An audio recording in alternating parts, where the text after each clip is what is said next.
একটা লিমিটেড আপনার অ্যামাউন্টের একটা লস থাকবে, যে এর বেশি লস আমি দেবই না একটা ট্রেডে বা একটা দিনে। আমাকে ক্লিয়ারলি এক একটা ট্রেডে বা পার ট্রেডের উপরে আমাকে স্টপ লস ডিসাইড করতে হবে। দেখুন, স্টপ লস খুব ইম্পর্টেন্ট একটা পার্ট, যেটা প্রতিটা এক্সপিরিয়েন্স ট্রেডার, প্রতিটা বড় বড় সাকসেসফুল ট্রেডার তারা কিন্তু মেনটেন করে। নমস্কার। রিস্ক ম্যানেজমেন্ট ট্রেডিং সাইটের একটা important part. Risk management and psychology, mindset, এটা খুব ইম্পর্টেন্ট একটা ফ্যাক্টর আমাদের ট্রেডিং এর উপরে। তো তার জন্য যারা ট্রেডার হচ্ছেন বা যারা ট্রেডিং লাইনে এন্ট্রি নিয়েছেন এবং যারা ট্রেডিং করছেন, তাদের জন্য আজকে কিছু রিস্ক ম্যানেজমেন্টের পয়েন্ট নিয়ে আলোচনা করব, যে আমাদের রিস্ক কেমন হওয়া দরকার আমাদের ক্যাপিটালের উপরে, আমরা আপনার রিওয়ার্ড পয়েন্ট কত থাকবে, প্রফিট কেমন হওয়া দরকার, কিভাবে আমরা নিজেদেরকে মেনটেন করে রিস্কগুলোকে ঠিকঠাকভাবে অ্যাডজাস্ট করে আমরা ধীরে ধীরে ট্রেডিংটাকে প্রফিটেবল বানাতে পারি অ্যান্ড লং টাইমের জন্য আমরা ট্রেডিং থেকে রিটার্ন নিতে পারি। এই জিনিসটা খুব ইম্পর্টেন্ট একটা সাইড। চলুন তাহলে পয়েন্টগুলো জানা যাক, ডিসকাশনস করা যাক। ফার্স্ট আসছে risk only a small percent per trade. আমাদেরকে এক একটা ট্রেডে আমরা কতটা রিস্ক নিতে পারবো, মিনস কতটা লস আমরা দিতে পারবো, এটা ক্লিয়ারলি আমাদের ডিফাইন হওয়া দরকার, ক্লিয়ারলি আমাদের জানা দরকার। অ্যান্ড শুধুমাত্র একটা ট্রেডে নয়, একদিনে আমরা কতটা লস দিতে পারবো। হয় না যে একদিনে হয়তো একটা নয়, দুটো নয়, তিনটে, পরপর হয়তো তিনটে বা চারটে ট্রেড হয়তো আমাদের রঙে চলে গেল, আমাদের এগেনস্টে চলে গেল। তখন আমাদেরকে ক্লিয়ার থাকা দরকার যে আমাদের রিস্ক কতটা নিয়েছিলাম, আমরা কতটা আমরা লস দেওয়ার জন্য ডিসাইড করেছিলাম আজকের জন্য। তো অতটা লস যদি আমার হয়ে গেছে একবার, তাহলে নেক্সট টাইম আর আমাকে ট্রেড নেওয়ার কথা ভাবলে হবে না। ওই দিনের জন্য আমাকে সেট আপ বা আমার ল্যাপটপ বা আমার ডেস্কটপ বন্ধ করে আমাকে ট্রেডিং থেকে বেরিয়ে আসা দরকার, নিজের মাইন্ডটাকে রিল্যাক্স করা দরকার। আগে নিজের রিস্কটা আমার ক্যাপিটালের উপরে, এক একটা ট্রেডের উপরে, এক একটা দিনের উপরে আমার রিস্ক বা আমার লসটা কতটা আমি নিতে পারবো, কতটা আমি সহ্য করতে পারবো, আমার সহ্য ক্ষমতা কতটা আছে, তার উপরে বেশ করে আমাকে ভাবতে হবে। আমার ক্যাপিটালের উপরে কতটা লস নিলে আমি পরের দিন আবার রিল্যাক্স ভাবে ঠিকভাবে আমি ট্রেডিং করতে পারবো অ্যান্ড এই জার্নিতে আমি নিজেকে টিকিয়ে রাখতে পারবো। খুব ইম্পর্টেন্ট একটা পয়েন্ট। নেক্সট আসছে ইউজ স্টপ লস অর্ডার। দেখুন, স্টপ লস এমন একটা ইম্পর্টেন্ট পার্ট, বলে না যে আঙুলটা হয়তো পচে যাচ্ছে, তো যদি সঠিক টাইমে যদি আঙুলটা কেটে ফেলে দিতে পারি, তাহলে হয়তো বেঁচে যাব। বাট যদি আঙুলটা পচে যাচ্ছে, আমি যদি আঙুলটা না কাটলাম, যদি আঙুলটা আস্তে আস্তে ধীরে ধীরে হাতটাকে ইনফেকশনস করতে থাকলো, তাহলে হয়তো পরবর্তীকালে এমন সময় আসবে যে হয়তো হাতটা এখান থেকে কেটে ফেলে দিতে হবে। তো তার জন্য আমাকে টাইম থাকতে যদি আমি সঠিকভাবে স্টপ লস লাগাই, তাহলে আমার কি বড় যে লসটা হতে যাচ্ছিল, সেই লসটা থেকে কিন্তু আমি বেঁচে যাব।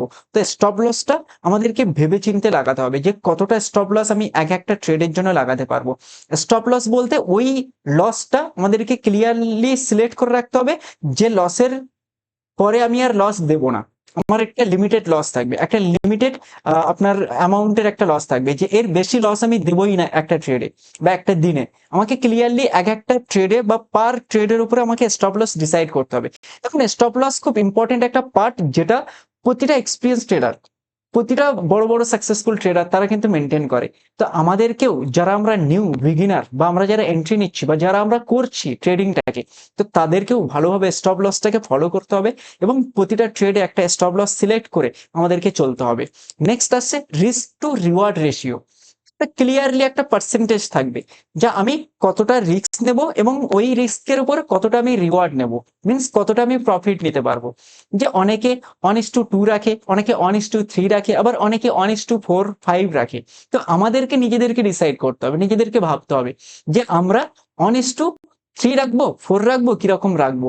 1:3 ইন দ্য সেন্স কি, যে আমি 1 টাকা লস করে আমি 3 টাকা ইনকাম করতে পারবো, এরকম একটা ভাবনা। তো আমি 100 টাকার উপরে কত টাকা আমি লস করতে পারবো আর কতটা প্রফিট আমি নিতে পারবো, এরকম ভাবে আমাকে এক একটা রিস্ক রিওয়ার্ড রেশিও সিলেক্ট করতে হবে। কাছাকাছি আপনার 1:3 রাখলেও আপনি ঠিকভাবে প্রফিটেবল হতে পারবেন, বাট কন্টিনিউয়াস প্রফিট নিয়ে আসাটা খুব দরকার। সঠিক ট্রেড নেওয়াটা খুব ইম্পর্টেন্ট কিন্তু। এরপরে আসছে have a proper trading plan. আমাদের একটা প্রপার ট্রেডিং প্ল্যান থাকা দরকার, যে ট্রেড প্ল্যানটা আমরা কোনো একটা ট্রেড নেওয়ার আগে করব। আগে থেকে আমরা প্রপারলি প্ল্যানিং করে কপি নিয়ে ভালো করে আমরা ক্লিয়ার থাকবো, একটা স্টকের জন্য, একটা অপশনসের জন্য, একটা ইন্ডেক্সের জন্য, বা একটা কোনো ক্রিপ্টো যেখানেই আমরা ট্রেড নেই না কেন, সেই জায়গার জন্য আমরা ক্লিয়ার থাকবো যে এই জায়গায় আমার টার্গেট কেমন থাকবে, আমি এন্ট্রি কোথায় নেব, এন্ট্রি নেওয়ার পরে আমার টার্গেট কোথায় থাকবে, আমার স্টপ লস কোথায় থাকবে। আমার এগেনস্ট ট্রেড গেলে আমি যদি স্টপ লস না লাগাই তাহলে আমার এক্সিট স্ট্র্যাটেজি কেমন থাকবে? আমাকে সঠিক টাইমে মার্কেট থেকে এক্সিট হওয়ারও ডিসিশন নিতে হবে। মার্কেট থেকে এক্সিট অ্যান্ড এন্ট্রি নেওয়া, এটা খুব ইম্পর্টেন্ট একটা factor. Target and stop loss set করা, এইগুলোই হলো একটা ট্রেডিং প্ল্যানিং এর একটা মেন ইম্পর্টেন্ট পয়েন্ট, একটা ইম্পর্টেন্ট পার্ট। এরপর আসছে avoid over trading and revenge trading. আমাদেরকে ওভার ট্রেডিংকে বা রিভেঞ্জ ট্রেডিংকে মিন্স না করার চেষ্টা করতে হবে। যে হয় না, আমরা কখনো ইমোশনালের বশবর্তী হয়ে, ইমোশনাল ফুল হয়ে, ইমোশনস বশত আমরা অনেক ট্রেড নিয়ে থাকি। যে কখনো লস হচ্ছে, একবার দুবার তিনবার লস হয়ে গেছে, তো ওই লসটা আমরা না দেওয়ার চেষ্টা করে আমরা ভাবি যে না, এরপরেই আমাকে প্রফিট নিতেই হবে, না এরপরে আমি প্রফিট নেবই নেবো, এরকম একটা ভাবনায়। বাট হতে পারে ওই ভাবনাটা আপনার ওই টাইমের জন্য আরো বেশি লস করিয়ে দিতে পারে। তো আমাদেরকে ক্লিয়ারলি ওই টাইমের জন্য আমাদেরকে রিভেঞ্জ মাইন্ডসেট আপ না নিয়ে, আমাদেরকে ওভার ট্রেডিং না করে, নিজের ইমোশনসটাকে একটু কন্ট্রোল করে, নিজেকে নিউট্রাল ভাবে ভেবে ওই লসটা যেটা হয়ে গেছে সেটাকে দিয়ে দিয়ে আমাদেরকে মার্কেট থেকে একটু পেশেন্স নিয়ে বা একটু কিছু টাইমের জন্য লিভ নিয়ে নিজেদেরকে একটু টাইম দেওয়া দরকার। নিজেদের ক্লিয়ারলি একটা ওভার ট্রেডিংকে অ্যান্ড রিভেঞ্জ ট্রেডিংকে অ্যাভয়েড করা দরকার। সঠিক ট্রেড নেওয়াটা খুব ইম্পর্টেন্ট। বারবার বেশি মাত্রায় ট্রেড নেওয়ার থেকে সঠিক ট্রেড নেব, রাইট কোয়ালিটির ট্রেড নেব। একটা ট্রেড নেব, দুটো ট্রেড নেব, তিনটে নেব, বাট সঠিক নেওয়াটা খুব ইম্পর্টেন্ট, এটা মাথায় রাখবেন। নেক্সট আসছে ডাইভার্সিফাই। ডাইভার্সিফাই মানে যারা ইনভেস্টমেন্ট করছি বা সুইং ট্রেডিং করছি বিভিন্ন রকম ভাবে, নিজেদের ক্যাপিটালকে একটা নির্দিষ্ট সব জায়গায়, সব ক্যাপিটালকে লাগিয়ে দেওয়া উচিত না।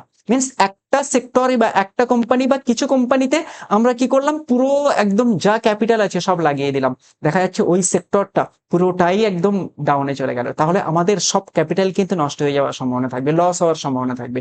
তাহলে কি আমাদেরকে ইনভেস্টমেন্টে কখনো কখনো ডাইভার্সিফাই করা দরকার। যে আমরা কিছু কিছু এই সাইডে স্টকে লাগালাম, কিছু এই ইন্ডেক্স অপশনে লাগালাম, কিছু এরকম এসআইপি তে লাগালাম, ঠিক এরকম ভাবে আমাদেরকে ডাইভার্সিফাই করতে হবে। যাতে কি কিছু স্টক যদি ডাউনে যাচ্ছে, লস যাচ্ছে, আবার কিছু স্টক যাতে যাতে আমাদের ওই লসটাকে রিকভার করে দিতে পারে, কিছু স্টক যাতে আমাদের প্রফিটে থাকে। তো আমাদের তাহলে মেন্টাল সাইডটাও কি থাকবে, সঠিক থাকবে। আমরা রিল্যাক্স ভাবে মার্কেটে টিকে থাকতে পারবো বা রিল্যাক্স ভাবে মার্কেটে কিন্তু ট্রেডিং করতে পারবো। আদারওয়াইজ কিন্তু আমাদের সব থেকে বেশি প্রবলেম ক্রিয়েট হতে পারে। নেক্সট কি, পজিশন সাইজিং। আমাদের সঠিক পজিশনস নেওয়া শিখতে হবে। যে আমরা কত কোয়ান্টিটি ট্রেড নেব, কতগুলো স্টকের কত শেয়ার নেব আমরা, বা আমি যদি ইন্ডেক্সে করছি তাহলে কত লট আমি নিতে পারি, আমার ক্যাপিটালের উপর কত কেমন পজিশনস আমাকে হোল্ড করা দরকার, কেমন পজিশনসকে হোল্ড করলে কেমন রিস্ক ম্যানেজমেন্ট আমি মেনটেন করব, রিস্কটা মেনটেন করলে আমার এই পজিশনের উপরে এতটা আমি রিস্ক নিতে পারবো। ওই পজিশন সাইজটাকে আমাকে ঠিক করতে হবে।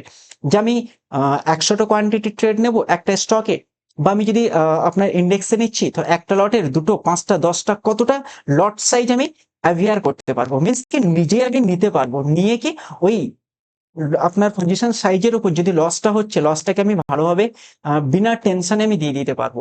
এরকম ভাবে আমাকে একটা পজিশন সাইজ সিলেক্ট করতে হবে।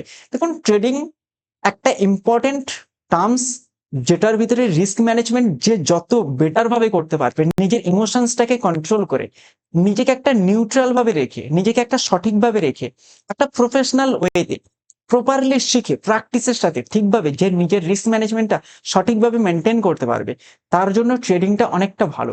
সে নিজে কন্টিনিউ কিন্তু ট্রেডিং থেকে প্রফিট নিতে পারবে। তো তার জন্য আমাদেরকে রিস্ক ম্যানেজমেন্ট সম্পর্কে আরো মাইন্ডসেট ক্রিয়েট করা দরকার।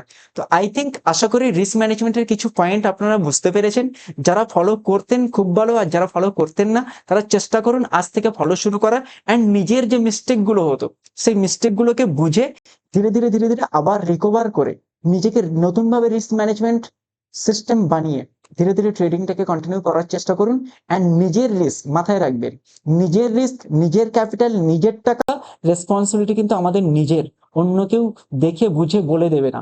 সব গেলেও আমাদের যাবে, আসলেও আমাদের আসবে, তো সবকিছু কিন্তু আমাদের। তো তার জন্য আমাদেরকে ভালোভাবে মাইন্ড সেট আপ করে ভালো করে নিজের টাকার খেয়ালটা নিজেকে রাখতে হবে। আশা করি এতটুকু ইনফরমেশন আপনার ইনফরমেটিভ লাগলো। যদি ভালো লেগে থাকে তো লাইক অ্যান্ড কমেন্ট করবেন। So thank you so much.